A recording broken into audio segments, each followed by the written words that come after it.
Friends, আমি জয়শ্রী রিসেসে আপনাদের সকলকে স্বাগত জানিয়ে শুরু করছি আমার আজকের রেসিপি। আজ আমি আপনাদের সাথে শেয়ার করব সিমই।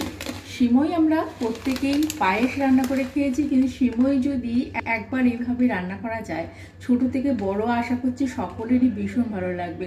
চলুন তাহলে চটপট দেখে নেওয়া যাক আমি কীভাবে সিমই তৈরি করি। সিমই তৈরি করার জন্য কড়াইয়ে নিচ্ছি একটু বেশি পরিমাণে জল, সামান্য নুন, হলুদ আর সামান্য একটু সর্ষের তেল দিয়ে জলটা ফুটতে দেবো। জল ফুটে উঠলে 2 কাপ সিমই আমি দিয়ে দিচ্ছি। তারপর গ্যাসের ফ্লেমটা মিডিয়ামে রেখে সিমইটা 5 মিনিট মতন সেদ্ধ করে নেব। সিমই সেদ্ধ হয়ে গেছে, এখন আমি জলটা ঝরিয়ে নেবো একটি স্ট্রেনারের সাহায্যে। এখন রান্নাটা শুরু করব। কড়াইয়ে নিয়ে নিচ্ছি 2 টেবিল চামচ পরিমাণে রিফাইন অয়েল। তেলটা গরম হয়ে গেলে দিয়ে দেবো 2টো কাঁচা লঙ্কা আর সামান্য একটু সর্ষে ফোড়ন।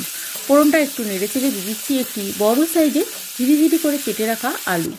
আলুটা একটু নেড়ে চেড়ে সামান্য একটু নুন দিয়ে আরও একটু আলুটা ভেজে নিচ্ছি। এরপর এর মধ্যে দিয়ে দেবো 1 মুঠো পরিমাণে কড়াইশুঁটি বা মটরশুঁটি। কড়াইশুঁটিটা দিয়ে আরও একটু আলুটা নেড়ে চেড়ে ভেজে নিচ্ছি। এরপর এর মধ্যে সামান্য একটু হলুদ দিয়ে আরও একবার নেড়ে চেড়ে আলুটা ভেজে নেব। সমস্ত কিছু খুব ভালো করে ভেজে নেওয়ার পর দিয়ে দেবো 1 মুঠো পরিমাণে রোস্টেড বাদাম।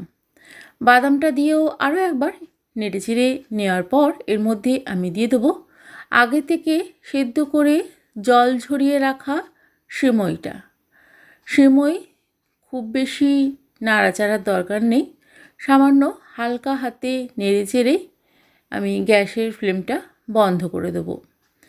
দেখুন, সিমইটা এইভাবে একটু নেড়ে চেড়ে সমস্ত কিছুর সাথে খুব ভালোভাবে মিশিয়ে নেওয়ার পর গ্যাসের ফ্লেমটা বন্ধ করে আরও একবার একটু নেড়ে চেড়ে মিশিয়ে নিলাম।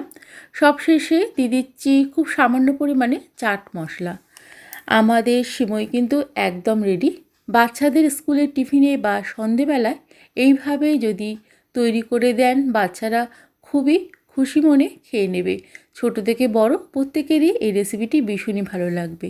আমার আজকের এই সিমই রেসিপিটি আপনাদের ভালো লাগলে একটি লাইক দিয়ে চ্যানেলটি সাবস্ক্রাইব করে দেবেন। ভালো থাকবেন, সুস্থ থাকবেন। ধন্যবাদ।